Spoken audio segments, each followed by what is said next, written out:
ஆண்டும் மே மாதம் 17ஆம் தேதி அன்று உலக அளவில் உலக தகவல் சமூக நாள் கொண்டாடப்பட்டு வருகின்றது. 1865வது வருஷத்துல மே மாதம் 17ல சர்வதேச தந்தி மாநாடு கையெழுத்திடப்பட்டு சர்வதேச தொலைத்தொடர்பு ஒன்றியம் உருவாக்கப்பட்டிருக்கு.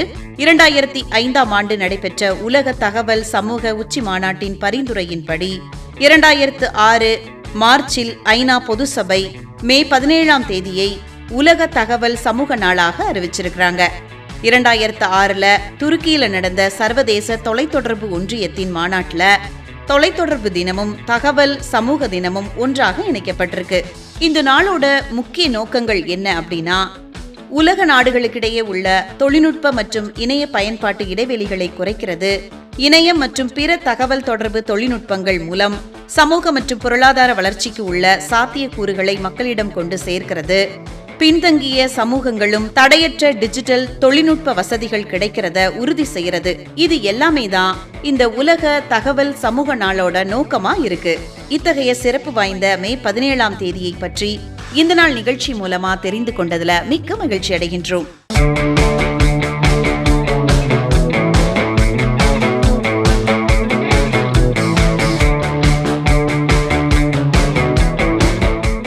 மே 17ஆம் தேதியான இன்னைக்கு ஒவ்வொரு வருஷமும் மே 17ஆம் தேதியான இன்னைக்கு உலகளாவிய ரீதியில உலக உயர் இரத்த அழுத்த நாளா கடைபிடிச்சிட்டு வரோம்.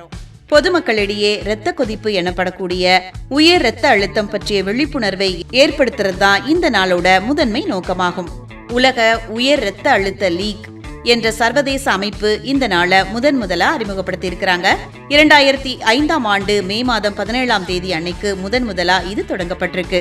அடுத்த ஆண்டான 2006 முதல் ஒவ்வொரு வருடமும் மே மாதம் 17ஆம் தேதி இந்த நாளாக அதிகாரப்பூர்வமா மாற்றப்பட்டு தொடர்ந்து அனுசரிக்கப்பட்டு வருது. உலக உயர் இரத்த அழுத்த லீக் மற்றும் உலக சுகாதார அமைப்பு இணைந்து ஒவ்வொரு ஆண்டும் இந்த நாளுக்கான மைய கருத்தை அறிவிச்சிட்டு வராங்க.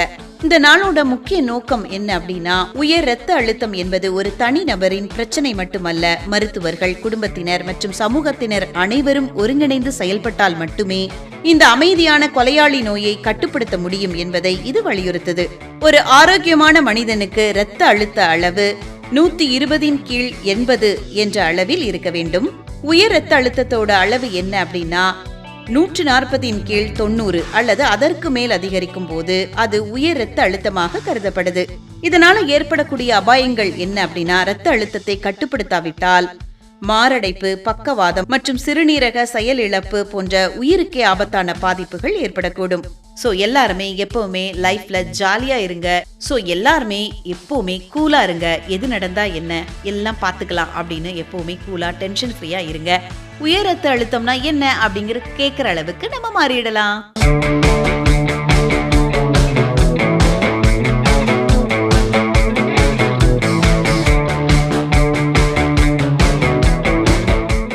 இப்ப நாம இந்த நாள் நிகழ்ச்சி மூலமா யார பத்தி தெரிஞ்சுக்க போறோம் அப்படின்னா, சீனு மோகன் அவங்கள பத்தி தான் தெரிஞ்சுக்க போறோம்.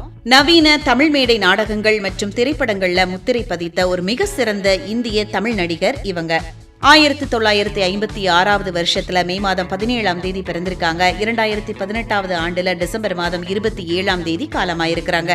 சீனு மோகனோட இயற்பெயர் மோகன் தான். கிரேசி கிரியேஷன்ஸ் நாடக குழுவின் புகழ்பெற்ற சீனு என்ற கதாபாத்திரத்துல தொடர்ந்து நடிச்சதுனால திரையுலகத்துல பொதுமக்களிடம் சீனு மோகன் அப்படின்னு நிலைத்து இருக்காரு. 1979ல கிரேசி மோகன் தன்னோட நாடக குழுவை தொடங்கிய காலம் முதலே அதோட முதன்மை உறுப்பினராக இணைஞ்சிருக்கிறாங்க. மேடையில மாது பாலாஜி மாதுவாக நடிக்க இவருக்கு இணையா லாரல் ஹார்டி போல மாது சீனு ஜோடியாக மோகன் கலக்கினாரு. மாது +2, அதில் மேல் மாது போன்ற நாடகங்கள் இவருக்கு பெரும் புகழை தந்தது அப்படின்னு சொல்லலாம். தன்னோட வாழ்க்கையில 3000த்திற்கும் அதிகமான மேடை நாடக காட்சிகள்ல நடிச்சு தடையற்ற நகைச்சுவை விருந்து படைச்சிருக்கிறாரு.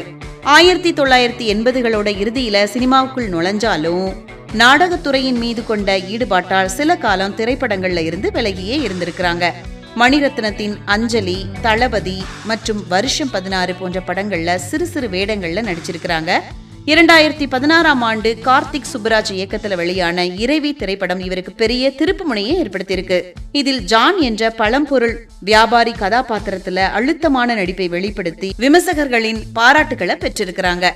ஆண்டவன் கட்டளை, வடசென்னை, கோலமாவு கோகிலா, மெர்சல் மற்றும் செக்கச்செவந்த வானம் இந்த படங்களையும் நடிச்சிருக்கிறாங்க.